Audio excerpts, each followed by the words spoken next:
La saga política de Luis Estrada es un conjunto de películas que se ha dedicado a hacer una crítica abierta de los gobiernos federales, exponiendo en clave de farsa o sátira los problemas sociales, políticos, económicos, de violencia y corrupción que azotan a nuestro país en cada uno de los últimos sexenios.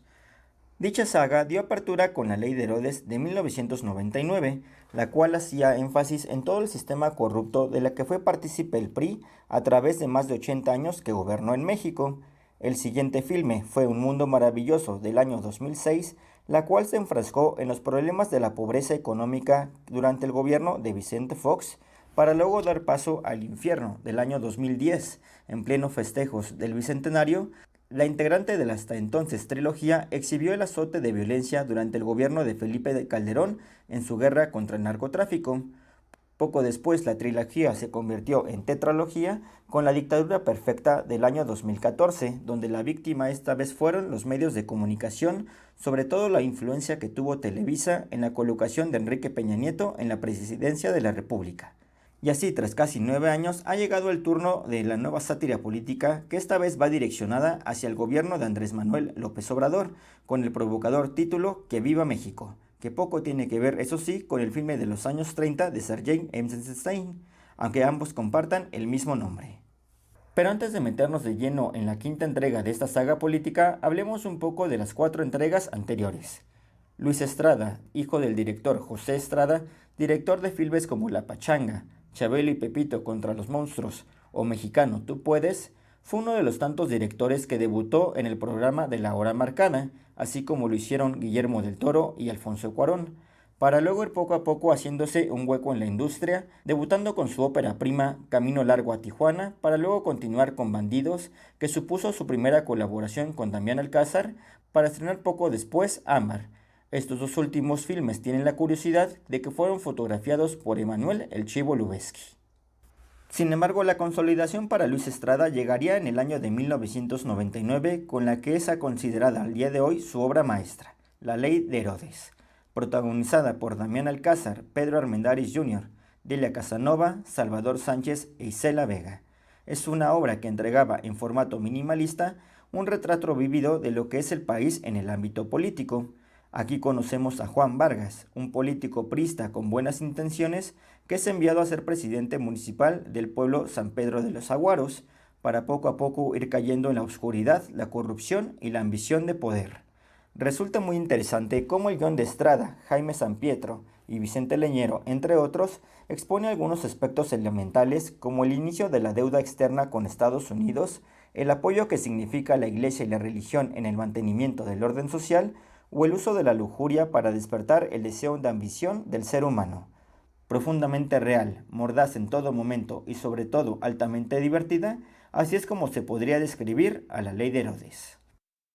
7 años después el país había cambiado. El PRI había dejado de gobernar tras décadas de, entre comillas, una dictadura, para dar paso a la etapa panista con la entrada en la presidencia de Vicente Fox, una administración cuya una de sus principales banderas era la disminución de la pobreza, algo que Luis Estrada no dejó de pasar en alto para ser el elemento principal de su Un Mundo Maravilloso, donde el protagonista común, Juan Pérez, considerado el más pobre de los pobres, radicalmente cambia su vida cuando el gobierno intenta ayudarlo a salir de esa situación económica. El resultado tras esto es una serie de eventos irrisorios que no solo invita a la reflexión, sino que expone el interés nulo que existe hacia este sector de la sociedad, lo que haría años después Bong Joon-ho en la sorprendente Parasite. Aquí ya tenía sus cimientos en Un Mundo Maravilloso, quizá no tan inteligente ni tan divertida como La Ley de Herodes, pero sí altamente irónica y valiente. Y así pasaron 4 años. En plenos festejos del bicentenario de la independencia de México, todo el mundo quería festejar. Se hicieron varias películas por este motivo, como Hidalgo, la historia jamás contada, El atentado de Jorge Fons o la épica animada Héroes Verdaderos. Sin embargo, la guerra declarada de Felipe Calderón contra el crimen organizado dejaba miles de muertos y una sensación de miedo e inseguridad que a la fecha de hoy poco ha cambiado. Estrada se pronunció con un mensaje claro: que había que festejar. Y así es como llega El Infierno, probablemente la película más popular de toda la saga, donde seguimos al Benny, un indocumentado que ha regresado a México tras varios años para irse metiendo poco a poco en el mundo del narcotráfico. Como si fuera una especie de Goodfellas de Martin Scorsese, pero ambientada en nuestro país, se trata de una obra llena de violencia y picardía, visualmente poderosa con la fotografía de Damián García, pero son los personajes los que se roban la función. Don José Reyes, Doña Mari, la Lupe, el Huasteco, la Cucaracha, la Muñeca, el Sargento y por supuesto el Cochiloco con un enorme Joaquín Cosío. Ojito al final, una declaración de intenciones y un epílogo de violencia y venganza que bien pudo haber sido filmado por Quentin Tarantino.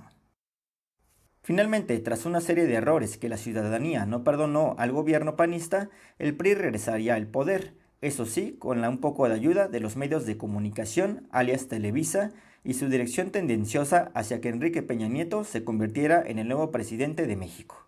Este sería el argumento principal de La dictadura perfecta, cuarto filme de esta saga política que enviaría todas las balas a la precisamente relación de Televisa con el gobierno federal. En este conoceríamos al corrupto Carmelo Vargas, el cual contrata los servicios de la televisión para limpiar su imagen y poder escalar hacia su objetivo, la presidencia del país. Con esta película, Estrada no tuvo condescendencias. En sus filmes anteriores los protagonistas eran de ficción con algunos destellos de personajes reales. Aquí, sin embargo, está claro quiénes son cada uno de los personajes que protagonizan la dictadura perfecta. Los señalamientos son claros y la pseudocrítica lo es también. Y es que digo pseudo porque al final el tono casi paródico del filme hace que pierda fuerza a través de sus más de 2 horas y media. El discurso siempre está presente, pero no el golpe de efecto que pudo haber tenido. Aún así, el humor negro, la sátira, los guiños, los diálogos y la picardía se encuentran claramente presentes. Y así llegamos a Que Viva México, octavo largometraje de Luis Estrada y quinto filme que integra esta saga política, donde la historia esta vez está contextualizada en el periodo de gobierno de Andrés Manuel López Obrador, o como se le conoce mejor, el periodo de la Cuarta Transformación. En Que Viva México, nuestro protagonista es Pancho Reyes, un mexicano de clase media que debe regresar a su pueblo natal para reencontrarse con su peculiar familia, mientras el caos se desata cuando es nombrado heredero de Universal de su abuelo recién fallecido.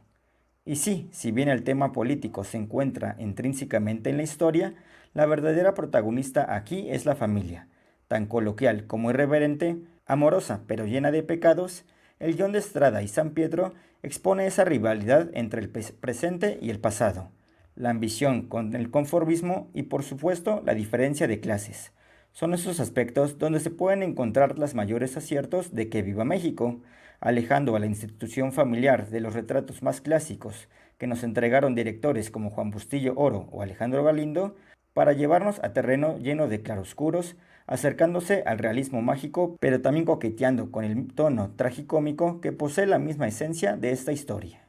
Sin embargo, a pesar de estas ideas contenidas en el relato, la exposición de la mayoría de ellas en pantalla quedan claramente a medio camino, culpa sobre todo de una narración llena de tropiezos de su director, donde su mayor enemigo no es otro más que la excesiva duración que posee el metraje.